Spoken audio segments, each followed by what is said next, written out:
You are listening to Champions of Care, brought to you by Oakwood Healthcare on News Talk 760 WJR. Oakwood, we specialize in you. Once again, here's your host, Lloyd Jackson. According to the New York Times, it's estimated that about 92 people out of 1,000 have an MRI each year in the U.S., and 278 people out of 1,000 have a CT scan. There is another alternative to diagnose this source of joint pain. It's musculoskeletal ultrasound, a diagnostic test option now available at Oakwood. In the studio with me today is Dr. Stephen Solomon, an Oakwood-affiliated radiologist who sees patients in 2 locations in Dearborn and throughout the Oakwood system. Also here, Dr. Richard Needleman, an Oakwood-affiliated orthopedic surgeon with the Wayne State University Physicians Group with offices in Dearborn as well. Gentlemen, thank you so much for coming in and spending some time with me on the Champions of Care. Thank you. Dr. Solomon, I want to start with you. Can you kind of introduce yourself to our listeners, your educational background and how long you've been with Oakwood? Sure. I'm a musculoskeletal radiologist affiliated with the Oakwood healthcare system. I grew up here locally in Metro Detroit. From there, I went on to complete my undergraduate studies at Colorado State University. I majored in biological sciences with a minor in anatomy. After that, I went to medical school at Michigan State University College of Osteopathic Medicine. After med school, I did my residency training in radiology at the Oakwood system, and following that, completed my fellowship at down the street from here, musculoskeletal imaging, including musculoskeletal ultrasound at Henry Ford Hospital. I've now been with the Oakwood system for about 2 years. What made you want to be a radiologist? Well, I've always been fascinated by anatomy in general, especially orthopedic anatomy, interested in sports imaging, sports medicine, and sports injuries, especially joint pathology in general. I did consider a career in orthopedic surgery, but I was more interested in the imaging aspect and the smaller procedures related to that, so I chose to become a musculoskeletal radiologist. Dr. Needleman, I'm going to ask you the same question. Kind of introduce yourself to the listeners out there. Where did you go to school? How long have you been with Oakwood? Lloyd, I've been in practice since 1984, and prior to that I went to medical school in the University of Vermont, followed by my residency training at George Washington University at our nation's capital. Mm-hmm. After practice for 3 years as a general orthopedist, I saw the light and saw that most orthopedists were going to subspecialize, so I went back into school in Milwaukee, Wisconsin, and so for the last 20-plus years I've restricted my practice to problems of the foot and ankle. So how do you work with a radiologist like Dr. Solomon? Dr. Solomon represents cutting-edge technology, whereupon many of my patients would have pain in their feet, and they could have a CAT scan, they could have an MRI. Those patients who we would send for an MRI, many of them were claustrophobic. They'd be cooped up in a really narrow MRI. Insurance companies were quite concerned about the cost of these ancillary studies, which were in the 4 figures. This newfangled technology, I think, was brought to the States from Europe, and it seems to be sweeping the country and becoming very popular in this country, called musculoskeletal ultrasound, where for someone like myself, I love it because it helps to identify a problem, particularly of the soft tissues of ligaments and tendons. Mm-hmm. It can identify whether someone has a cancerous malignant tumor or something benign, such as a cyst, and it can be very helpful, similar to how an ultrasound can be used in obstetrics for needle localization. So the precise location of the needle can be placed, numbing medicine can be added, and if we can eliminate pain with a simple test, then I know that's exactly the site of the problem. It's a win-win right there. Dr. Solomon, when might someone need to have an imaging exam? Well, there's many different reasons for having an imaging exam. Most important is to determine whether something is surgical or medical.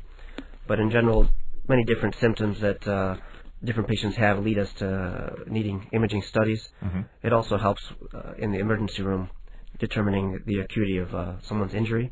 Let's talk about, if we can, the more traditional imaging services and how each of these work. Let's start off first with the CT scan. And what does CT stand for? Well, CT scan, also known as CAT scan, stands for computed tomographic scan or computed tomography scan. It's basically using X-ray with multiple detectors, an array of multiple detectors, and gives us an imaging, a cross-sectional image, 2-dimensional, 3-dimensional image. Now, MRI, what does that stand for? Magnetic resonance imaging. And how does that work? That also gives us cross-sectional images, but uses magnetic fields and radio waves and the image is more based on tissue characteristics rather than X-ray, and that doesn't have any sort of radiation. That's the benefit of that. Now, fluoroscopy, what's that? Fluoroscopy uses the typical X-ray that we're all familiar with, like a chest X-ray, for example. Using that term fluoroscopy typically means that we're getting real-time imaging, like you'd see with an upper GI examination or maybe with needle localization. Now, are there some concerns, Dr. Solomon, using these types of imaging services for some patients? Well, definitely. With CT scan and fluoroscopy, especially in this day and age, there's always the concern for excessive radiation exposure. So we want to use these procedures appropriately. MRI, fortunately, does not use radiation, but isn't appropriate for everyone. As Dr. Needleman said, there's patients that are claustrophobic. Other issues include most pacemakers, certain metallic implants, but also some of those things can be overcome with some of our newer MR units, such as our open scanner that we have at Oakwood Annapolis, and also our wide bore MR unit we have at Oakwood Hospital. But definitely ultrasound has a great use in this patient population. Now let's talk about the musculoskeletal ultrasound. How does that work, and what is that? Well, just like regular ultrasound, it uses sound waves to create a two-dimensional image. MSK ultrasound, or musculoskeletal ultrasound, specifically is used for orthopedic-type injuries, things of the joints, injuries of the joints, ligaments, tendons and muscles, things like rotator cuff tears, joint diffusions. Not only that, it's also used for therapeutic purposes. We can use it for joint injections, aspirations, or even muscle or mass biopsies. It's especially beneficial for those who are unable to obtain MRs due to insurance issues or other contraindications like we discussed. Now, is it different than the ultrasound people may be familiar with for pregnancy or other routine checks? Essentially, it's the same type of technology that we use for that type of imaging. But in MSK ultrasound, we're typically acquiring images during dynamic movements in an attempt to reproduce patients' symptoms and view pathology real time. Speaking with Dr. Stephen Solomon, an Oakwood-affiliated radiologist who sees patients in 2 locations in Dearborn and throughout the Oakwood system.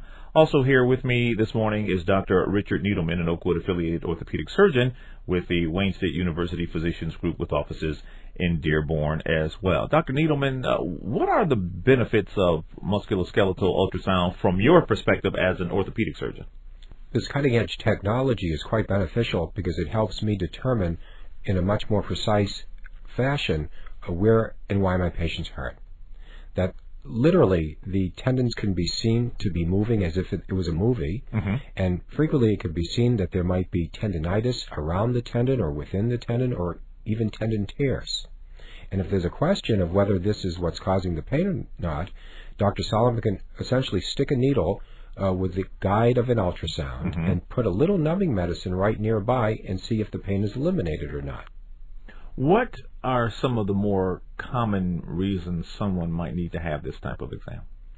Well, there's 28 different bones in the foot, and many of them are quite close together. And on top of these bones are layers of tendons that glide near the bones. So sometimes it's difficult to determine where exactly the pain is coming from.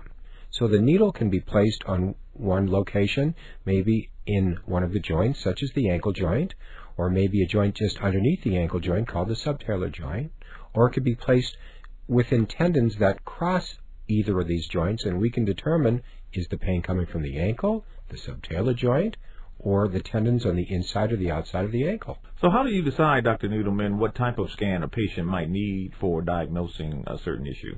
Well, that's a good question, because I'm asked this quite frequently, whether it be from patients or insurance companies who are trying to keep down the price of medical care.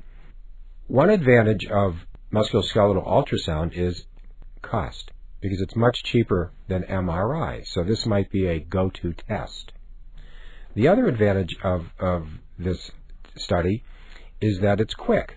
You don't have to sit in an MRI for 45 minutes. You can get your diagnosis very, very fast.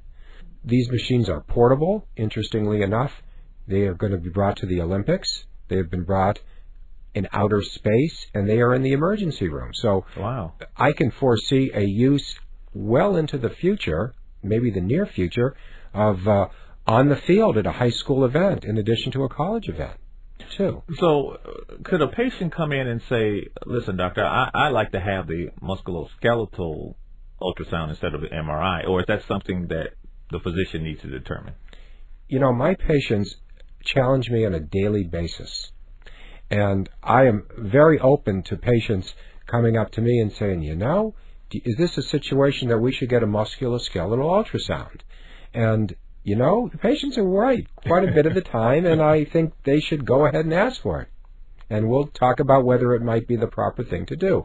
The one point I need to make is that with CAT scan, it is an X-ray study, and one of the strengths of the CAT scan is the ability to identify solid bone, which an ultrasound can identify this, but it can't get inside the bone like an X-ray can. So an ultrasound is not going to be a good test for arthritis. It's not going to be a good test looking for loose bones floating around a joint. But we can use it, and it should be suggested. Dr. Solomon, what else would you like the listeners to know of the Champions of Care about musculoskeletal ultrasound? Well, one benefit is it allows us to have a real-time interaction with the patient. Unlike other imaging modalities where the patient is alone with the scanner, this allows us real-time assessment where they can tell us, when I do this movement is when I have the pain, and we can actually see it real-time. Also, in terms of procedures, unlike, as Dr. Needleman is mentioning, fluoroscopy, where needles just passed, directly into the bone surface,